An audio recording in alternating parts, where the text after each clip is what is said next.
again, it's Matt. I want to tell you about Lorn's Lure.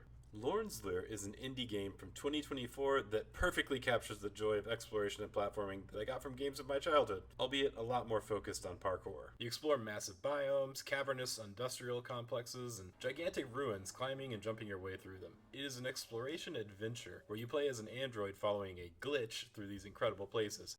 It's really light on the plot, and most of the storytelling is environmental and understated. It is essentially linear, although going outside the path will reward you with interesting things to scan and learn about, along with optional challenges and collectibles. First thing to note about the game is that it is a first-person platformer. I know this doesn't sit well with a lot of people, but I grew up on games like Half-Life, so I was able to get by.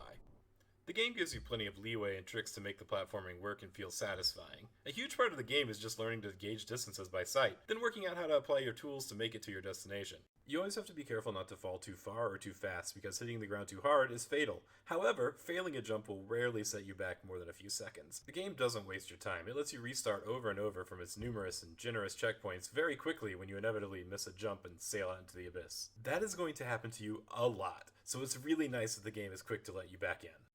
The second most important thing to note about this game is that it looks like it's from the 90s. It's beautiful, expansive, and incredible, filled with amazing vistas and visually spanning vast distances, while also being pretty ugly and hard to look at. The textures look like they could literally be from a PC game from the 90s, and I find this to be interesting and charming because I'm a slave to nostalgia. I'm guessing these ugly, uncomplicated textures are part of how this game can render so much terrain so easily.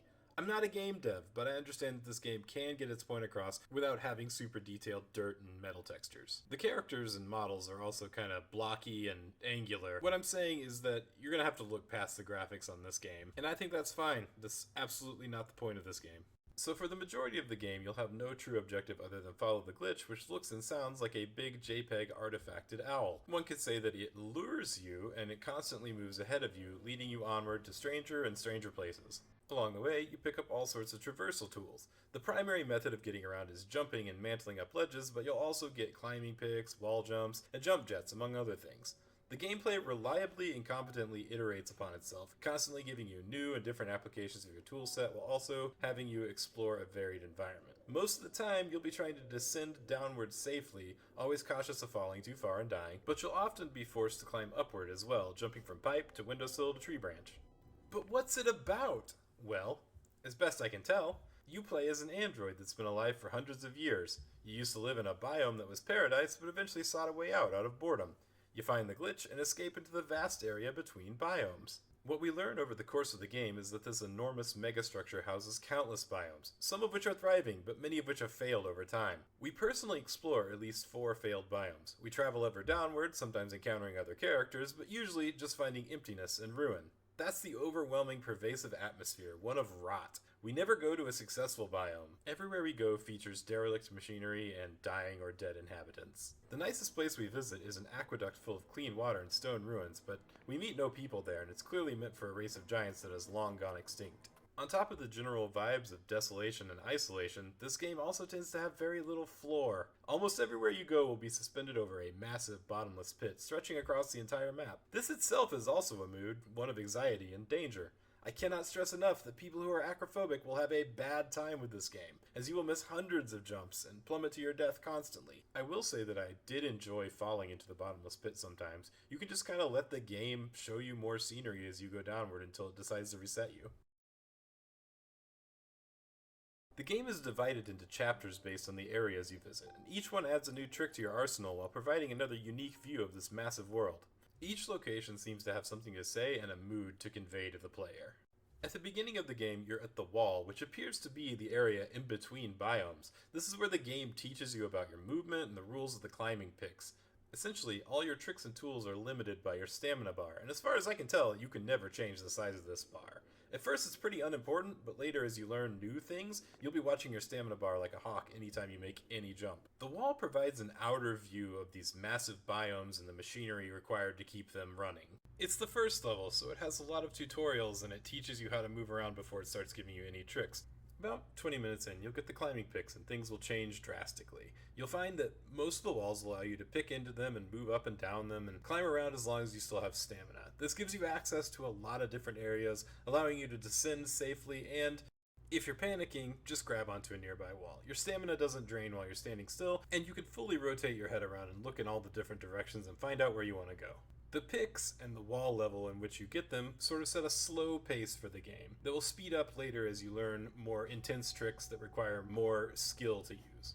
Eventually, we escape the wall by climbing around the outside of biomes until we find our way into a failed one, and then in a cutscene to end the level, we fall to our death. Well, not quite, but we do require a friendly flying robot to repair us.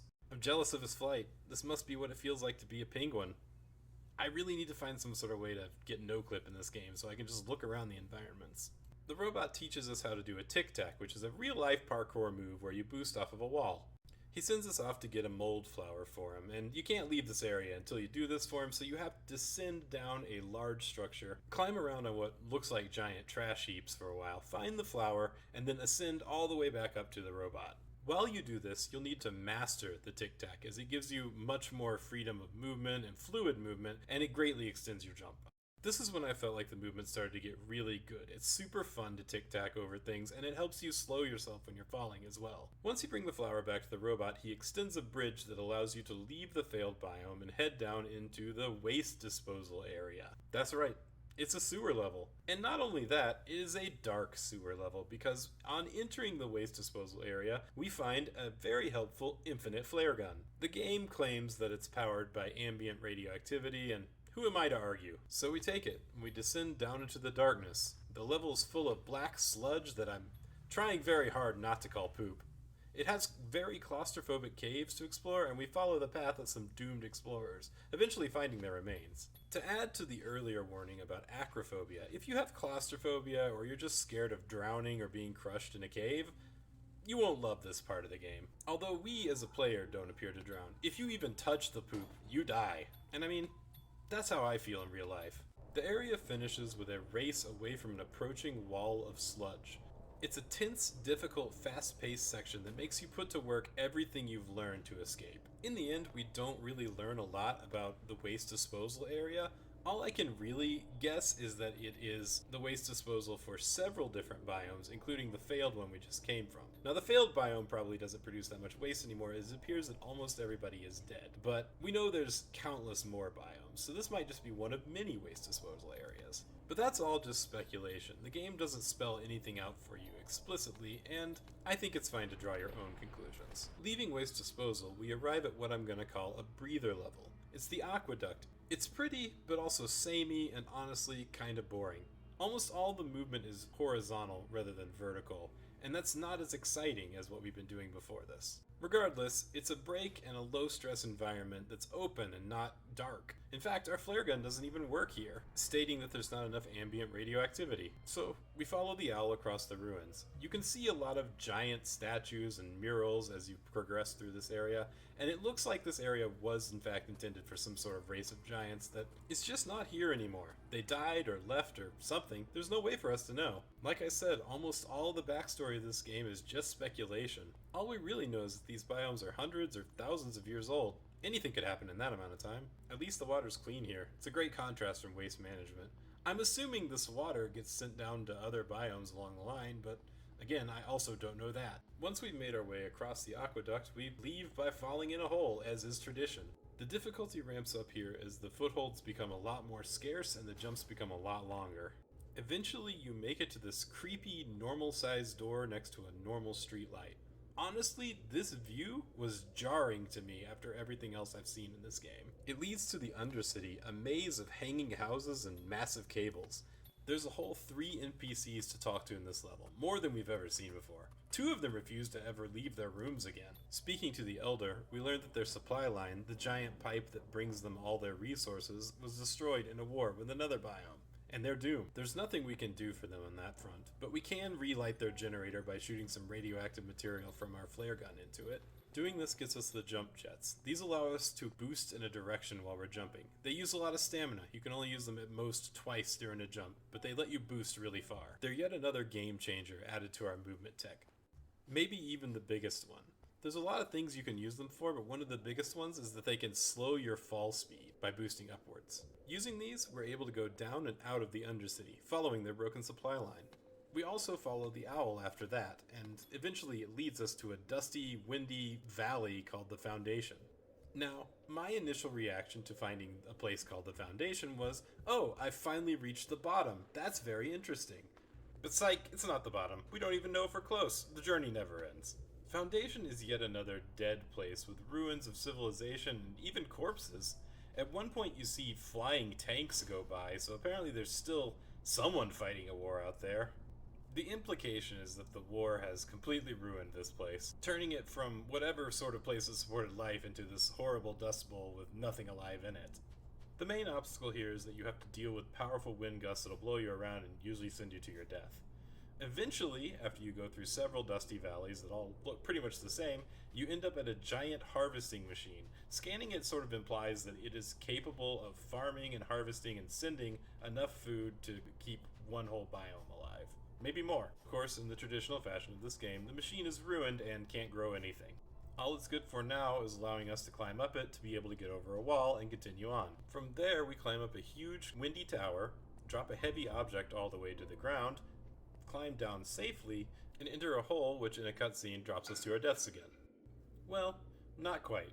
Our character uses his climbing picks to slow his fall so that he doesn't die, but the picks break, and when we regain control, we can see their remains in the ground in front of us. This is the most profound loss I've felt this whole game, because everything else has already died before we got there. This is the first time we've actually lost something. This also means we can only continue forward with our jump jets and our tic-tacking.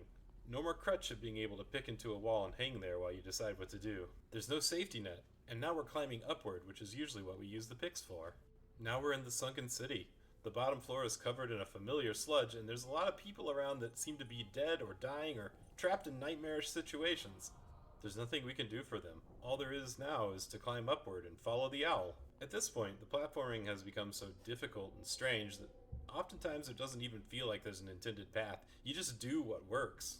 You go wherever you can land and refill your stamina, and you just jump jet upwards, hoping to find a pipe or a windowsill to land on.